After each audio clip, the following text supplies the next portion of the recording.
In this video, I'm going to show you how to use AI to research. And I don't just mean for students, I mean for anything, research any topic at all. Okay, so in my previous video I talked about researching and how it's an important life skill, and then I just wanted to do like a follow-up where I show you an actual use case of researching, but this time using AI to research, because AI has been very helpful. It has given us some of the best tools to use for researching, and I want to show you some of those things in this video. So this is exactly what we are going to do. I have a 7-step framework. All right, I'm going to take you through this 7-step framework, but I'm going to use a case study. So I'll pick a topic and we'll use this topic to run through each of these 7 steps, and by the end of it you would have seen how we would have researched this topic. And I'm just giving you like an example, so in case you're studying anything you can use this framework. Okay, I apologize guys, we are supposed to use like a board for this. I think I have to get a new board.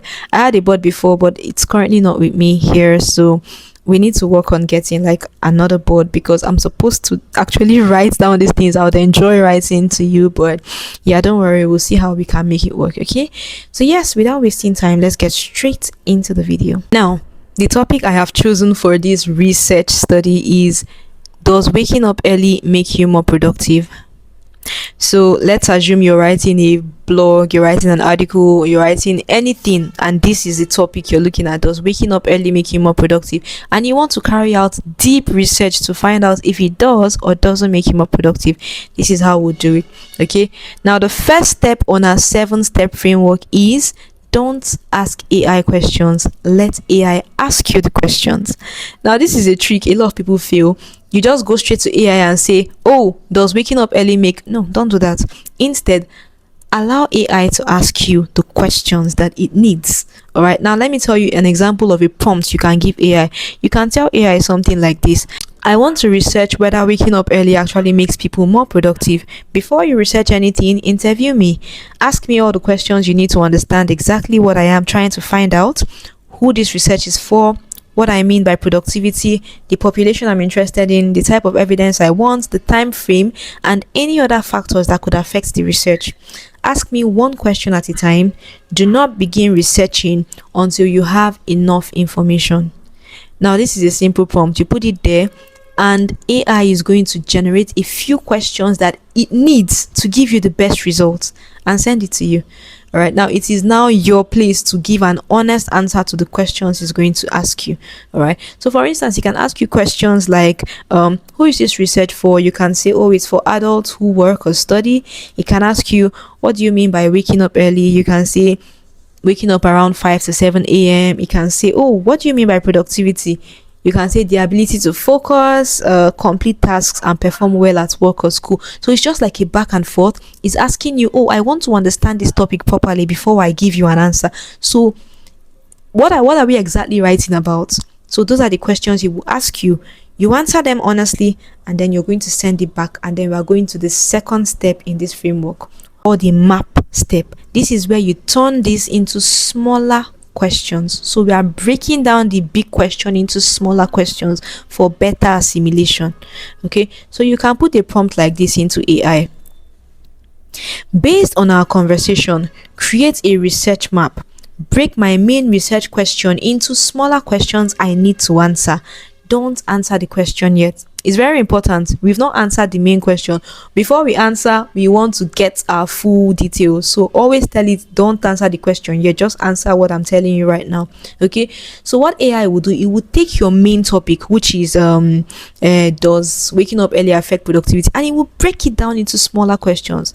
It can ask you a question like, oh, what does productivity actually mean? What role does chronotype play? Does sleeping timing matter more than waking up time? Like, it can just break it down into smaller chunks, right, of things that you should research, and these small forms will come together to answer the major questions. And that's what the second step is. Now you can move on to step 3. Step is called discover, and this is where you ask AI what evidence you need. Remember, you still need to go and source for information that answers this question, but AI can help you. You can ask AI to tell you the evidence you need to get to make this research or this writing successful.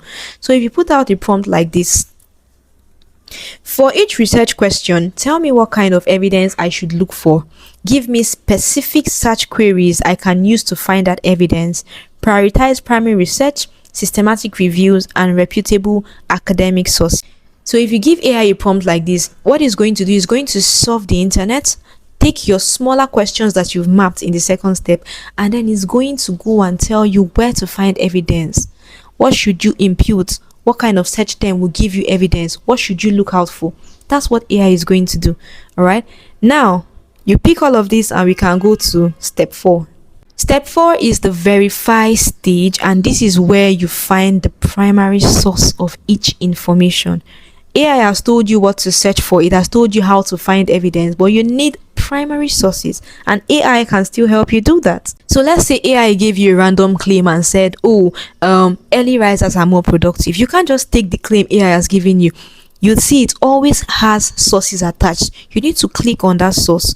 Go to the primary source, the publication where that was found, wherever it was found, the article, the research piece, the research paper. Take it, go there, trace it, put them together, and now we are moving to step 5. Now, step 5 is called analyze, and this is where you give the sources back to AI.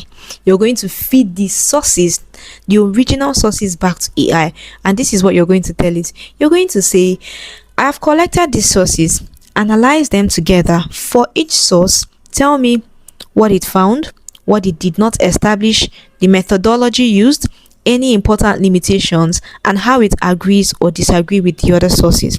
Do not make claims that aren't supported by the sources. So now you collected all the main sources.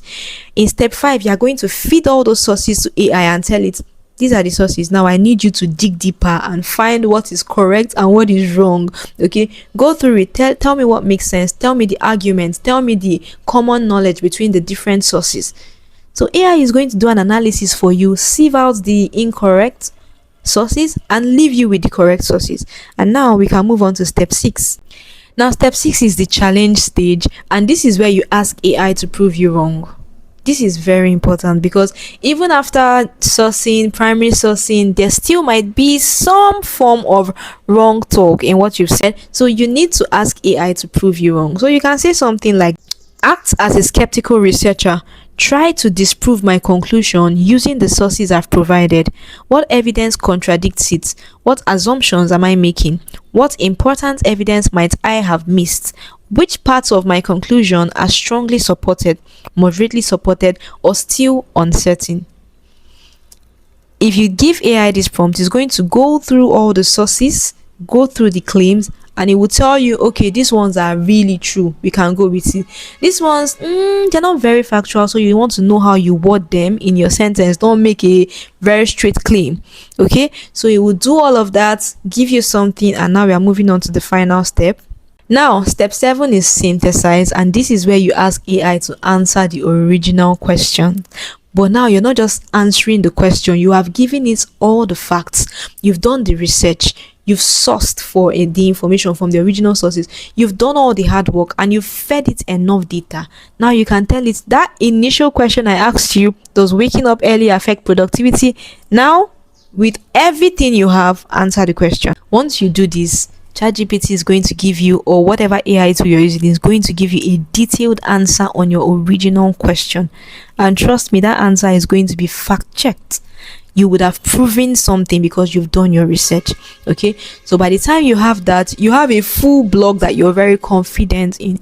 You can take what you have, put it together, use it to write a blog, a maybe like a case study, a thought leadership piece, whatever it is you're writing. You can write it fully aware that this is correct. So yes, you can now see that researching is not your usual feed into AI, garbage in, garbage out. No, you can still use the same AI to restructure, to go through, to confirm, to prove, and then sieve out the false answers and give you the real answers.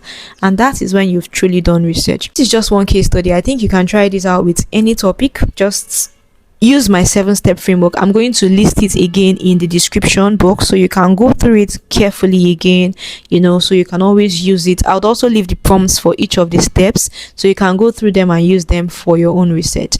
Yes guys, I know that this was a long video, and I hope that you tried to understand it. I think it would have been better with visual writing, but don't worry, I'm working on that. I'll get something so we can make our teachings, our lessons more interesting. Okay, but thank you so much, guys, for staying to the end of my video. By the way, if you want to learn how to write, I write and I teach people how to earn from writing. So if you want to learn that, I have a course that you can take on that. Thank you so much, guys, and I'll see you in my next video. Bye.